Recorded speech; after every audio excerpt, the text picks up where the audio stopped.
Now welcome to my channel at the Khadeej sir channel. Actual आज जो start करने जा रहे हैं मेन चैप्टर जो पार्ट बी में आता है। पार्ट ए के जो चैप्टर्स है आपको total 7 chapters sorry, part A में 7 चैप्टर्स, पार्ट बी में 7 चैप्टर्स। इसी तरीके से आपको पार्ट बी में जो मेन है चैप्टर, जो वेटेज चैप्टर कहा जाता है, वो स्टैटिस्टिक्स है। ये स्टैटिस्टिक्स मेन चैप्टर्स का वेटेज जो है आपको एक तो आता है एक LAQ और एक आता है SAQ and one more VSAQ। ये जो पार्ट अगर हम इस तरीके से पढ़ेंगे प्लान से तो बहुत इजी तरीके से आप पूरा पेपर अटेंड कर सकते हैं। फॉर एग्जाम्पल LAQ का आपको अभी जो पेपर आपका पैटर्न बन रहा है, फॉर एग्जाम्पल ये 6 marks, this one 4 marks and this 2 marks, 6 plus and 4, तो यहाँ पर टोटल मार्क्स हो गए 12। माने ये सब्जेक्टिव कॉन्सेप्ट पढ़े हम। इसके साथ साथ प्लस ऑब्जेक्टिव को भी आपको कवर करना पड़ेगा। इसके अंदर जो ऑब्जेक्टिव भी आपको प्लस 2 मार्क्स तो आएगा ही, तो टोटल 14 मार्क्स मिनिमम आपका वेटेज है। तो हमको ये चैप्टर बहुत इंपॉर्टेंट है और हमको इसको आसानी से पढ़ना है, बहुत इजी भी है।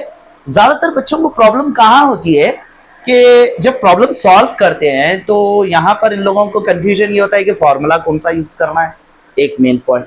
दूसरा पॉइंट ये है कि सब्स्टिट्यूशन और कैंसिलेशन, सिंप्लीफिकेशन, वहां पे बच्चों को प्रॉब्लम होता है। तो हम तो पहला पॉइंट ये बनाना है कि भाई चलो सबसे पहले हमको जो एक्सरसाइज वाइज प्लान करना है तो वो प्लान से हम पहले आज पढ़ेंगे। फर्स्ट एग्जाम्पल आपका एक्सरसाइज प्लान बताऊंगा मैं कि 14.1 में जो हमको मेन फॉर्मूले यूज होने वाले हैं ग्रुप डाटा और अनग्रुप डाटा में। तो ग्रुप डाटा के फॉर्मूले अलग है, अनग्रुप डाटा का कॉन्सेप्ट अलग है। क्या है देखिए, अब आप मेन जो सबसे पहली चीज आपको मैं बताऊंगा पहले ग्रुप डाटा। ये ग्रुप डाटा का कॉन्सेप्ट क्या है, इसके कौन से फॉर्मूले है, तो इसमें क्या है मेन चीज मीन में, यानी फर्स्ट हम ग्रुप डाटा किसमें यूज कर रहे हैं, मीन सॉल्व कर रहे हैं, यानी मीन के फॉर्मूले हम पढ़ रहे हैं। तो फर्स्ट मीन का फॉर्मूला है जो डायरेक्ट मेथड में यूज होता है, हमको डायरेक्ट मेथड कहा जाता है इसको। तो what is the meaning of direct method? Simple, the formula is there sigma FI by sigma FI। ये मेन फॉर्मूला है आपको जो फर्स्ट मीन में डायरेक्ट मेथड है। तो इसी के अंदर हमको पढ़ना क्या है, ये F को बोलते हैं हम frequency. F is nothing but frequency, जो सिंपल होता है। मैं आपको बताऊंगा एक एक चीज क्या है। XI जो आता है वो क्लास इंटरवल से आता है। अब अभी हम जो यहाँ पर अब जो फॉर्मूला पढ़ रहे हैं, ये फॉर्मूले के लिए मेन हमको याद रखना है sigma FI XI by sigma FI। What is the meaning of sigma? ये सिग्मा का कॉन्सेप्ट है सम। सम मीन्स प्लस करना, यानी जो भी वैल्यूज आएंगे आपको सॉल्व करने के बाद उसको ऐड करना है, वो मीनिंग है सम, कॉन्सेप्ट है sum. Sum of the observation, total number of the observation जैसा यूज करते हैं हम उसी तरीके से। अब सेकेंड फॉर्मूला बनेगा इसमें assume mean method. Assume mean method, ये भी एक फॉर्मूला है एज्यूम मीन मेथड में। इसको आपको क्या करना है, सिंपल एज्यूम मीन मेथड में ये भी आपको एक बार बस यहाँ पे A plus sigma FI DI by sigma FI, ये आपका फॉर्मूला है। इसको आपको याद करना है, ये थोड़ा सा चेंज है। इसमें क्या है, यहाँ पर भी सिग्मा FI XI है या सिग्मा FI है। तो इधर क्या हो रहा, जस्ट एज्यूम, एज्यूम मीन यानी A आ रहा आपको first term, A plus sigma FI DI, यानी FI फॉर फ्रीक्वेंसी, DI जो हमको फाइंड आउट करना है with the help of XI। XI किससे फाइंड आउट होता है, क्लास इंटरवल से। ये तो आज अभी आपको फॉर्मूले याद दिलाना है।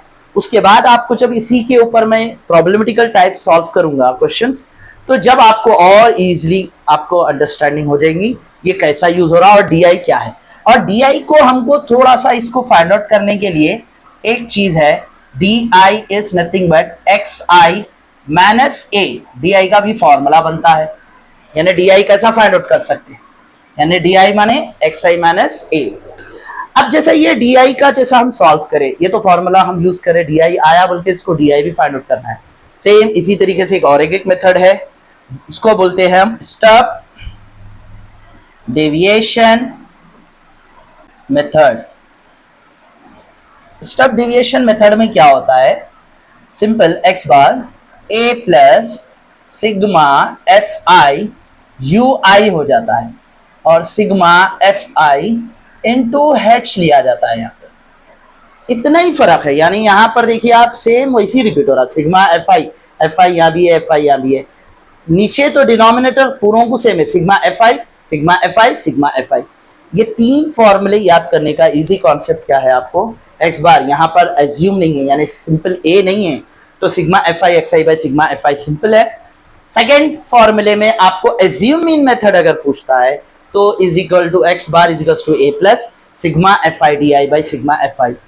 और इसके बाद जो डायरेक्ट स्टब डिविएशन मेथड जो लास्ट मेथड है इन मीन में ग्रुप डाटा के, जो है A plus sigma F I U I by sigma F I into H.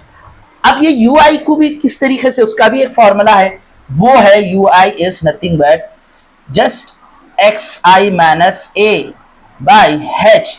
और आप इसको ऐसा भी लिख सकते formula, you I is nothing but D I by H, यानी जो भी डी आई की वैल्यू आएगी आपको कॉलम में उसको पूरा एच से अगर हम जो भी एच की वैल्यू है उससे डिवाइड कर देंगे तो सिंपल हमको पूरा बॉक्स सॉल्व हो जाता। तो यहाँ देखिए आप, ये सबसे ज्यादा इंपॉर्टेंट आपको अपनी क्लास में अगर एक्सरसाइज स्टार्ट करना है, कहीं के भी हो आप, सीबीएसई और एसएससी दोनों सिलेबस के लिए बात कर रहा हूं मैं आपको, सीबीएसई और एसएससी ये दोनों सिलेबस के लिए ये चैप्टर इंपॉर्टेंट है और ये कॉन्सेप्ट भी इंपॉर्टेंट है। तो आप पहले समझकर और ये फॉर्मूले प्रैक्टिस करिए, main first you try practice the formulas, definitely उसके बाद आपको प्रॉब्लम करेंगे तो बहुत आसानी से सॉल्व कर सकते। तो जिस तरीके से मैं बता रहा हूँ, you see first direct method पहला वाला मीन में जो ग्रुप डाटा में है X bar is equals to sigma F I X I by sigma F I. Second आता है आपको एज्यूम मीन मेथड, वो भी आपको X bar is equals to A plus sigma F I D I by sigma F I. Okay, step deviation method में क्या हो रहा, सेम वैसी रिपीट हो रहा बट खाली यहाँ पर चेंज हो रहा, एफ आई तो सेम है, A plus sigma F I U I आ जाता by sigma F I into H. और यहाँ पर डी आई का फॉर्मूला भी बता दिया, जो डी आई कैसा फाइंड आउट करना है, एक्स आई माइनस ए, वो कैसा लेना है वो पूरा अब प्रॉब्लम्स में समझेंगे। और यू आई को भी हम क्या करना है, simple D I by H भी लिख सकते हैं और x I minus A by H भी लिख सकते हैं। तो होप कि आप लोगों को समझ में आया होगा कि प्लीज प्रैक्टिस, और ये प्रैक्टिस करे बगैर आप प्रॉब्लम मत करिए। First you practice, then you will start the exercise question. Okay, just write down.